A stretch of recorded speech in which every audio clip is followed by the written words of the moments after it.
Hello and welcome to the Insiders Podcast. I'm Jeremiah Secrest, I'm Terry Karges. and we're here to have real talk on real estate. Terry, good to see you again. We were just chatting a little bit before we started recording here about how this market, and we mentioned it in last week's episode, how this market just has seemed to have changed so rapidly in the last handful of weeks and last couple of months. And we were having a good conversation. And I know that you did in your office this week, and I did in my office this week, about how more sellers in the marketplace now are open to the idea of accepting contingent offers, where 2 to 3 years ago, if you came in and you were a buyer and you wrote an offer on a house that was contingent on you selling your house in order to buy that one, you would have been laughed right out of town. Yeah, even the first quarter of this year, right, we had sellers really not entertaining that and still of the mindset that they were stuck in an extreme seller's market where, yeah, buyers are coming through now. We're not seeing the offers come across. And a lot of the sellers are finally getting with it, getting educated. The agents are doing a good job of trying to provide some of that information for them to show them the shift and look at more creative offers like the contingent offer that was really, like you said, non-existent for a long time. Yeah, it's such an important thing. I think for this market, as we shift into that neutral market, some of our areas around here have shifted into a buyer's market. But I really think that this shift into a neutral market will help loosen up some more inventory, right? It's always that Absolutely. we don't have enough houses, not enough inventory, but that seller that is contingent on finding the replacement home or they need to sell their house, there's just a whole world of inventory that's there and sitting there that wants to be moved, but people have been hesitant because they didn't want to submit, or they knew they weren't going to get an offer accepted because they had to sell their house first. It's coming back. I love to see how much inventory that's going to bring. We're still at lows in Orange County with the inventory, here in Orange County, California, but it's crossed from about 5,000 about a week and a half ago, and it's dipped down a couple hundred units again. So we're in that 4,700 to 4,800 properties for sale in Orange County. But it'll be good to see that contingent market, contingent offers come back again. I think it means a lot for the marketplace and the inventory levels, which would be great for buyers to have even more options as we're starting to Yeah, see it. and it's interesting, right? Like over the past couple of years, inventory has risen, as you mentioned, right? It's risen compared to just the past couple of years. We're still not back to the normal levels, but the other challenge with that is that makes these contingent offers so important is demand is just really lean because interest rates have created a situation where homes just aren't affordable, right? And so if you've got a buyer who can afford your current price, but is going to write a contingent offer, it's really important for sellers to look at all opportunities right now. And again, because inventory has creeped up a little bit. Again, like I said, we're not back to those normal levels, but it is a lot more than it was last year, right? In certain areas, it's still really low. But the demand is just not really gone anywhere. So sellers have to get creative with their agents and take a look at other options. Yeah, well, with that, like you said, the demand it is really low. Historically speaking, demand, buyers going into escrow, it's really how we define demand, right? That is low. But guess what? It's And starting. if I could clarify too, I apologize. I didn't mean to interrupt, but I think we both would agree the demand behind the scenes is there. It's the affordability that's limiting what people are willing to pay, right? Lots of buyers on the sidelines that if the rates can come down, they're ready to go, but we're just not at an affordable price right now. Yeah, that's a really good point. In talking about, like, the demand is there, but is the demand there at the price levels that we need to see it? Which is actually a good segue into what I was going to say. It's nice to see that neutral market, the idea or concept of contingent offers coming back. Maybe that'll put more inventory, but the more inventory we get starts to create a competing seller dynamic, meaning more houses, more inventory, fewer demand. So sellers are going to have to compete on price to get their house sold, which is better for the buyer, which will then bring that demand, that pent up demand that's there that can afford it. Maybe it'll give them some opportunities to negotiate some better deals, right? Huge paradigm shift. It's like we don't remember just what tomorrow brought us, right? Just a few months ago, it was all about we don't have enough inventory. Now we're starting to see more inventory, and something sellers are not used to is another home on the street that is for sale. Like you said, they've got a new competitor, right? It's not just the buyers now. Now there's maybe a new listing that is just as nice, that maybe 20 grand cheaper, or whatever the scenario is, and now they've got to really be very strategic about this. So it's changing quickly. Yeah. The other thing I noticed too in some of our mastermind meetings that we do with our agents, that really stood out to me this week anyway, was people coming into the open houses, buyers coming into the open houses that are telling our agents, yeah, we're, you know, because it's been locked. The inventory has been locked up because of low interest rates, but coming into the open houses saying, hey, we're just out looking to see what the inventory is like. We're thinking about making a move. We would need to sell another house. We haven't heard those types of conversations or people saying, "Hey, I'm out prepping, I'm looking, I'm thinking about doing it. I have a house to sell." And I get excited about that. We kind of entering more of this normal real estate market again, Absolutely. uh, which is healthy. We need that. It can't be an extreme seller's market. That wasn't going to last forever. It never was, but it lasted for 5 years roughly. And here we are with our prices and everything else. But it's nice to see that. I don't know. I can't define a normal market anymore after Right. 20 years of being in this Yeah. business. But Yeah. it's good to hear that again. Yeah, those golden handcuffs are starting to change around, and the landscape. Now it looks like we may see rates. There's pressure to reduce rates, right, from the administration. The economy's moving along real well, so we may see rates come down, and that may add to more demand, which would be great. But yeah, it is. It's been really interesting, and some other things that we talked or were along the same lines are. Opportunities for sellers to leverage like the buy down. The Some people have heard of the 2-2-1 buy down, where sellers will help incentivize instead of reducing their price to look at other creative options. But anything they can do to help create affordability for these buyers is really important at this. Yeah, I do. Now you say about affordability and the buy downs. I'm a member of a credit union. My wife and I have been members of a credit union, school's first credit union for many, many years. Great credit union. They sent out an email to me about a 4.99% home equity line of credit. And I was like, oh, it got my attention. Yeah, 4.99%. This is great. right. Maybe I'll think about doing that. Right. And yeah, once we see more loan programs, again, things like the buy down or the loan programs, we haven't had the adjustable rates be a big gap from the 30-year fixed in a Mhm. while. As you remember, Jeremiah, they used to be pretty dramatic.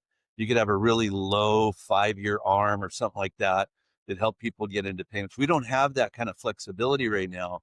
So again, there's still a lot of qualified people sitting on the sidelines who are just saying, like, the current payment for this property is just too high. But the more we start to see, I'm real hopeful we see rates give us a little bit of a break here. I think that could go a long way. And sellers are getting more realistic too. We're seeing some price reductions across the board. Very well. I know you track this stuff real closely. We're seeing a large majority of the homes on the MLS that are currently active with a down arrow, right? Yeah. Well, I do track that stuff closely. I follow the numbers closely because I think they tell a great story as to what's happening. Obviously, we don't have a crystal ball, can't predict, but we look for trends. Uh, in our area, in our marketplace in Orange County, 45% of the listings have done a price reduction. Of the active listings have done a price reduction. Funny enough, Realtor.com released their June report yesterday, their housing report. Really great article. You can go on Realtor.com and find it. It's been talked about in a lot of the industry publications in these last 24, 48 hours. But um, the national number of properties doing a price reduction was somewhere in the 25 or 26% range nationally, which was like the highest it had been since for June anyway. It's the highest it's been for the month of June since 2016. Right. So, I mean, that's a big swing, 9 years. We haven't seen anything like this happen in 9 years, but it's good. My concern with the overall marketplace and interest rates coming down is that if interest rates come down, it just pushes prices back up. So I think we need a combination of a lot more inventory and interest rates to come down, which will then create some of that affordability, but not run prices crazy like what happened in 2021 and 2022, Yeah, the inventory. it'll be interesting to see too. I don't know. I feel that just statistically, when you look at the numbers, we've never been at a price kind of right now where the price ratio to incomes and the house payment has been so high, right? I'm sorry, where the home payment compared to income has been so high. So even with interest rates coming down a little bit, it'll be interesting to see because that is the normal trend, right? Rates come down, prices go up. I don't know. It'll be interesting to see if that happens as clearly this time, or we just start to see more activity kind of at these new prices that we're seeing. Yeah, I Um, think we'll see more of that. I think to Little your of all of point, it, we'll see more activity, but it would really be nice to see more inventory than the rates come down, 100%. just Yeah, yeah, leveling of prices. yeah. We need to slow down on these price increases. That's right. That's right. Absolutely. And it's interesting too on a national level.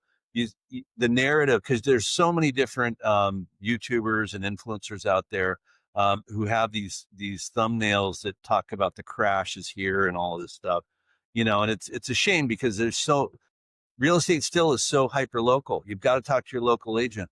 The story in Orange County is very, very different than it is in Texas or Florida or the Northeast. The Northeast is still jamming, right? In a lot of the areas up there. So, there's opportunity for all the buyers and all the sellers, but you got to really speak to your local professional to make sure you're looking into going back to the stats. It doesn't matter about the stories or the YouTube channel or whatever, unless it's this one, of course, where you get the straight inside truth, right? Um, but you have to look at the numbers and the data to make an educated decision. It's 40, if 45% of the people have a price reduction, you know, uh, a lot of times the agents are presenting that data to try to make sure they understand it. And Mhm. either there's a misunderstanding or you have sellers who as we know, notoriously still want to push the envelope, thinking that starting the list price higher is a good way to go. Yeah, Right. you bring up a good point too about the pricing and expectations. And I don't if there are any buyers out there listening to this, I don't want you to think that home prices are going to crash. I do absolutely do not believe that that's going to happen. Um, and here's why I don't think that's going to happen. If you go back and look at historical data, go back to 1995, do a Google search, do a Chat GPT search, whatever you want to do. Uh, Search what was the population of the United States in 1995. It was roughly 250 million. Then search what is the population of the United States today in 2025. It's nearly 350 million. It's like 342 million or something like that. Fact check me on that. Don't quote me. But it's roughly 100 million more people in the United States than there was 30 years ago. In 1995, in America, there was roughly 4.02 million homes sold in the entire country. In 2024, there was roughly 4.02 million home properties sold in America with 100 million more people. Like there's a lot of people that need houses. Prices Right. there's a huge need for housing supply in this Big country time. still. And that the bigger our country gets, the more the nation grows, the more need there is for housing. And that is the nation's behind on housing development ever That's since right. the Great Recession. The That's nation has right. been behind on building new construction homes. And We that's never why were. these mega apartment complexes have been popping up everywhere, right? And they're building this kind of luxury lifestyle that keep people sucked into an apartment that may have great amenities and all that, but it really strips people away from their ability to become part of that American dream, own a piece of property where they can build equity, security, certainty, all of that. Hey, I want to give California a nod here for which is probably pretty rare on my end, even though I love the state.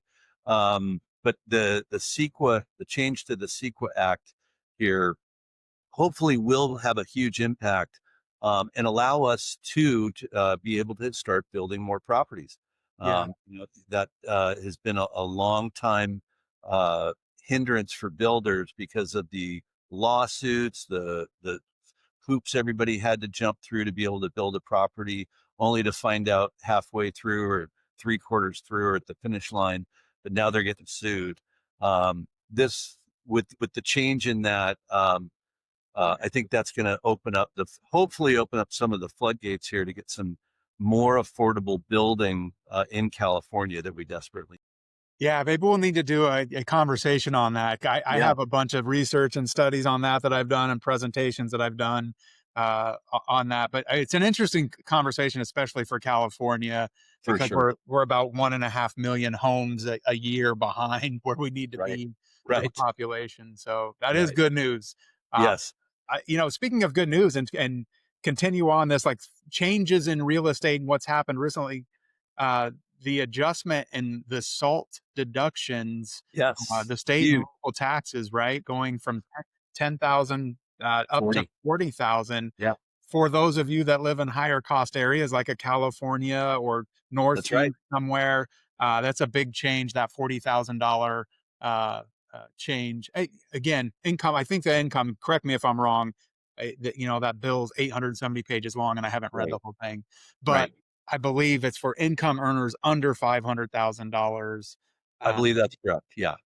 But that is another real positive thing. Hopefully, that will help allow some folks who were holding off on the sidelines because again, like we said, there's a lot of people on the sidelines who it's just been priced out a little bit. And if rates would come down a hair, they get this extra tax break. We are able to build more affordable properties. All of these things together, I'm excited. It looks like we're headed in the right direction. Hopefully here. yeah, there's some good things definitely happening there. And speaking of that demand, I'm going to go back to, like I got a light show going on over I here. know. I was going to say. Speaking of that demand, you know, we always talk about open houses, open house activity, and all that, and kind of getting back to all this kind of sideline demand or affordability issues. One of my agents this week said they put a new house on the market, a $1.6 million house in a local city here, Fountain Valley. $1.6 million house had 300 groups of people through the open Wow. house 2 weekends ago. The follow up open house weekend had 100 groups of people through. And in all of that, 400 people through an open house in 2 weeks. They had 2 offers on the house. Yeah, and that's before we started recording. That's what we were talking about a little bit. Is again, you and I have a conversation in our weekly sales meetings about what the agents are seeing in the field, so we get that boots on the ground feedback. And it's so important to have it week to week to week because things are changing, and you need to be able to really compare as you see these transitions. But that is the narrative that we're hearing right now. We're seeing a lot of people come through the open houses. And when we had that before, there were usually offers at or above list price. It's happening on a very rare occasion now. But we had the same thing. We just listed a home in Norco for 1.7, and it is the nicest house out there, and no activity right now. So it is a and we probably would have had huge inventory or a huge amount of people coming through that right now. It is priced, they're going for the retail price because it is the really, really nice property. But in Fountain Valley, what is is that your median price right No, around there anyway? no, it's above. The median price in Fountain Valley is about 1,500,000 for single Okay. family detached homes, and so it Okay. was priced a little bit above, but, a Yep. 7,200 square foot lot, really nicely Yep. remodeled. So it had Yeah. some of those features to it. But it really, I just, listen, if this was 2 years ago, like 300 people through an open house was not a big deal. Like that was happening on every listing. That's But then right. that was followed by 20 or 30 offers. That's right. Now it was followed by 2 offers. So I tell all of the agents, or all of our agents, I'm just like, be patient, manage expectations, know that things have changed. You have to understand where the market's at and try to think ahead of the market. That's So right. you can communicate with your clients, your buyers and your sellers, and give them the best advice that you can, but try to predict where the market's going. So important, Jeremiah. I love that point. it's too late to start to tell your seller about when you've got it. If I have your home listed on the market, we don't have any showings, and later I start to tell you, oh yeah, by the way, the market changed a couple weeks ago, right? Sellers need to be fed this data, this information on a very consistent, regular basis. So they're educated, they can make the adjustments, and they're just aware. Because I think that's sometimes, the agents want to. Everybody's looking to provide great service. You don't want to disappoint people, but you got to give them that information. Otherwise, it gets to be too difficult to try to talk to them about a price reduction if you haven't educated them along the way. And again, I would caution using opinions. I think opinions are the biggest way to get in trouble, because if my brother, the attorney and real estate investor, says the market's great, even though he lives in Texas, and you tell me the market's not, I'm probably going to listen to him, right? Because he's my brother. He's this. But if you're showing me facts, that's a whole nother thing. If you're providing me the data, luckily here, in our brokerage, right, we provide incredible data, trend graphics, market trends, all of these different tools for agents to be able to get in front of their clients. And that regular listing report about what's happening on the property every week, so that they see, the showings, the views on a property, to help them make an educated decision is so critical. Yeah. I think, and that goes back to, we want to have real conversations about what we see every day. That's the whole purpose of us getting together, doing this, chatting about Yep. real estate, something you and I both love. But really, if since 2020, a lot of agents, really great seasoned veteran agents that have been doing it for a long time at a high level.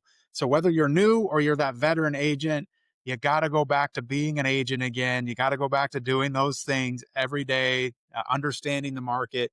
Um, the advice that I'm giving everybody, the one big piece of advice: get back to previewing homes.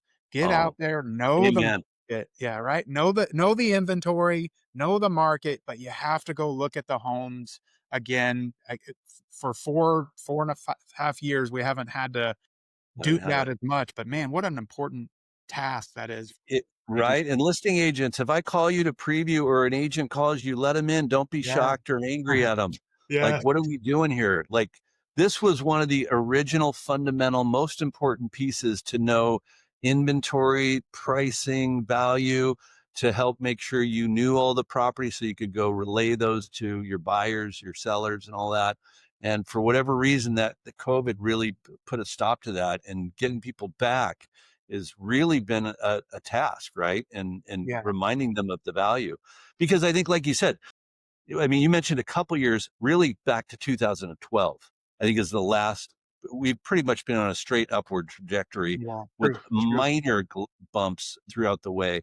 But we haven't had to have price reduction conversations. So if you're a seller watching this, you need to listen to your agents, and you need to be open to talking to them. As long as you're truly looking to sell, you don't want to be chasing the market, and have your agent get you the necessary data so you can go through that with them.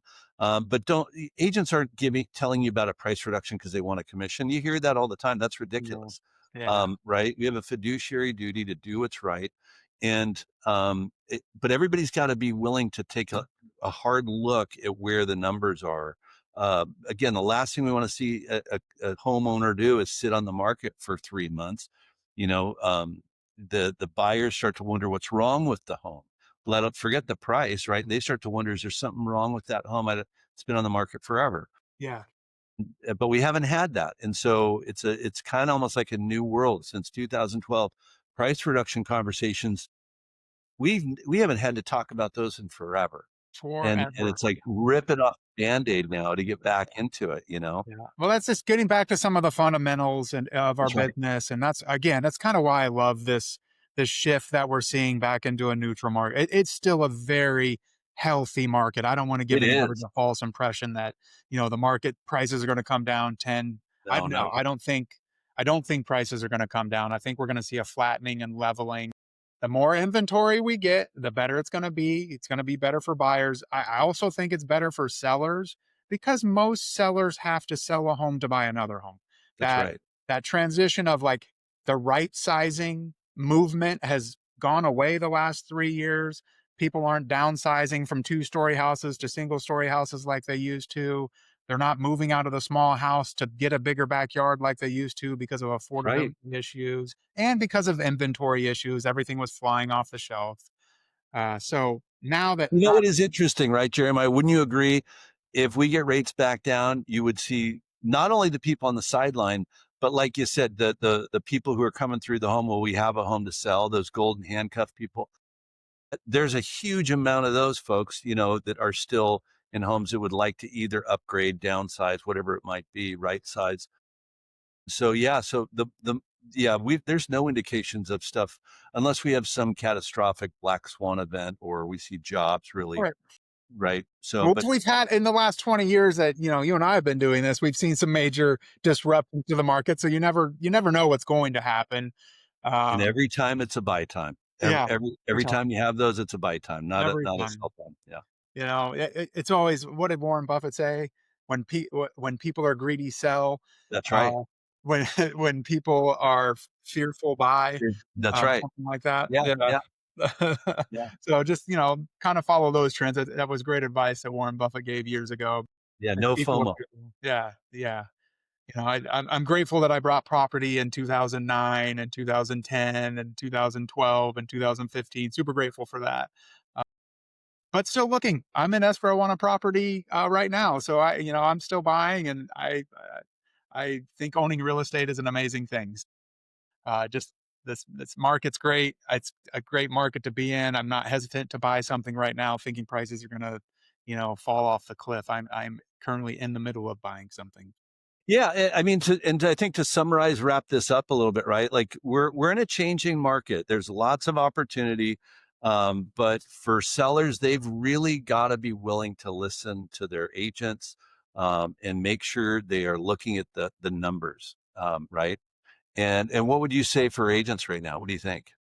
Opportunities? No, no, know the market, right? Like that's why I think previewing, it's just that one simple act of going out and looking at houses that come on the market in your area, around your area, so you know what the inventory is. Ultimately, we're real estate agents, we're selling houses. It's our job to know the inventory. We've been, as an industry, lazy in that regard.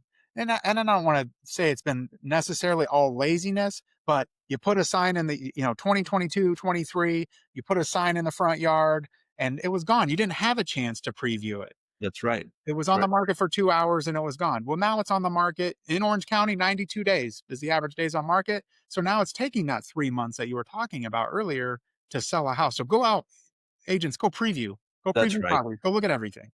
Absolutely. Preview and stay in communication with your sellers all the time about what's happening.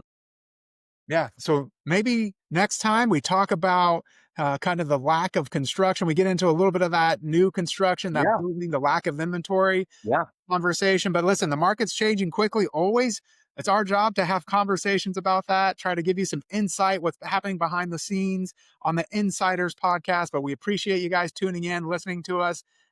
Terry, tell them what they need to do if they want to keep hearing us. They got to hit that subscribe. They got to ring the bell, the whole deal, right? Let's All right. go. Let's go. I'm ringing the bell. Looking forward to next week talking to you again, Terry. Thanks for joining us. Likewise. See you next time. Thanks, guys. See ya.